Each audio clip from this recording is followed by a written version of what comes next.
Haleluya, haleluya. Shalom. Apa kabar?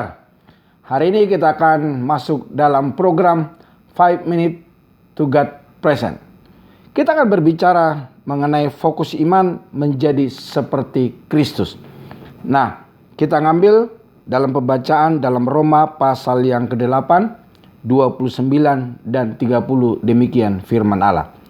Sebab semua orang yang dipilihnya dari semula, mereka juga ditentukannya dari semula untuk menjadi serupa dengan gambaran anaknya, supaya ia, anaknya itu, menjadi yang sulung di antara banyak saudara. Dan mereka yang ditentukannya dari semula, mereka itu juga dipanggilnya, dan mereka yang dipanggilnya, mereka itu juga dibenarkannya, dan mereka yang dibenarkannya, mereka itu juga dimuliakannya.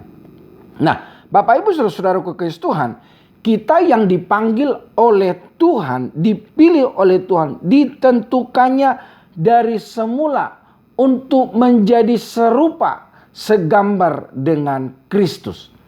Jadi Bapak Ibu perlu kasih tahu bahwa rencana Kristus di dalam hidup kita, rencana Allah di dalam hidup kita, yaitu keberadaan kita serupa, segambar dengan Kristus.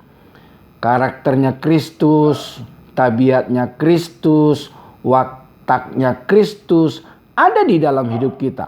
Namun setelah manusia jatuh di dalam dosa, itu semua rusak, Bapak Ibu saudara-saudaraku Kristus Tuhan.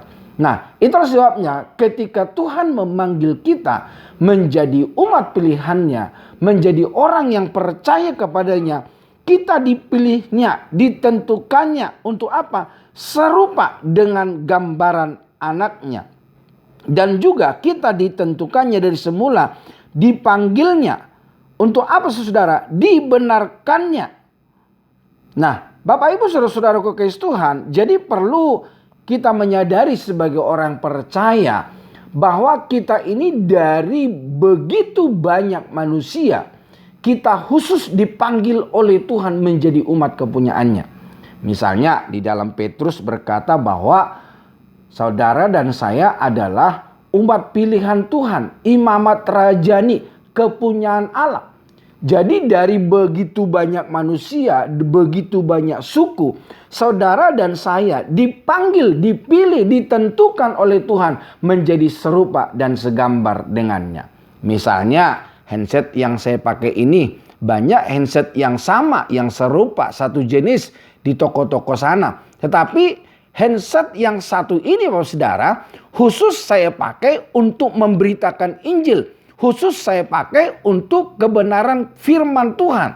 Jadi artinya handset ini terpilih untuk hormat kemuliaan nama Tuhan. Demikian halnya engkau dan aku dipilih, ditentukan oleh Tuhan untuk kita menjadi serupa, segambar dengan Allah. Nah, tujuan dari iman bukan hanya berkaitan dengan doa-doa yang terjawab, mujizat yang terjadi, juga kerinduan yang terkabulkan. Lebih dari itu, tujuan akhir dari iman adalah serupa dengan Kristus. Nah, bagaimana supaya kita dapat serupa dengan Kristus? Yang pertama, dipanggilnya. Jadi Bapak Saudara, bukan kita yang mula-mula punya ide dan mengambil inisiatif untuk memilih serta mengikut Kristus. Namun, Tuhanlah yang berinisiatif. Tuhanlah yang mempunyai sebuah rencana untuk saudara dan saya memilih kita dari dunia ini menjadi umat kepunyaannya. Nah, cara panggilannya kepada kita masing-masing pun unik. Ada yang seperti biasa-biasa, ada juga yang melalui peristiwa-peristiwa spektakuler. Nah, jadi jika kita menyadari siapa jati diri atau identitas kita di dalam Tuhan Yesus, kita tidak akan dengan mudahnya menyanyiakan keselamatan dan hidup secara sembrono, apalagi sampai meninggalkan iman kepada Kristus. Jadi perlu kita sadari bahwa saudaraku Kristus Tuhan, bahwa saudara dan saya bila mengerti siapa kita sebetulnya di hadapan Tuhan, kita tidak akan sembrono dengan hidup kita.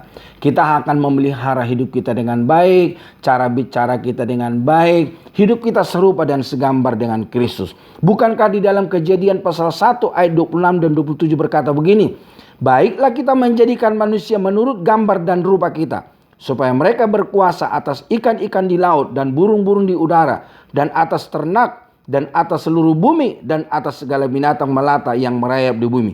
Maka Allah menciptakan manusia itu menurut gambarnya. Menurut gambar Allah diciptakannya dia, laki-laki dan perempuan diciptakannya mereka. Jadi Bapak Ibu Saudara, ketika Tuhan memanggilmu, Tuhan memanggilku untuk kita dikembalikan serupa, segambar dengan Kristus. Itu sebabnya jangan sia-siakan hidupmu, jangan terpengaruh oleh dunia ini. Hiduplah benar, berkenan di hadapan Tuhan. Tidak ada kemuliaan tanpa perkenanan akan Allah. Tidak ada pertolongan daripada Tuhan tanpa kekudusan di hadapan Allah. Tuhan Yesus memberkati kita semua. Amin.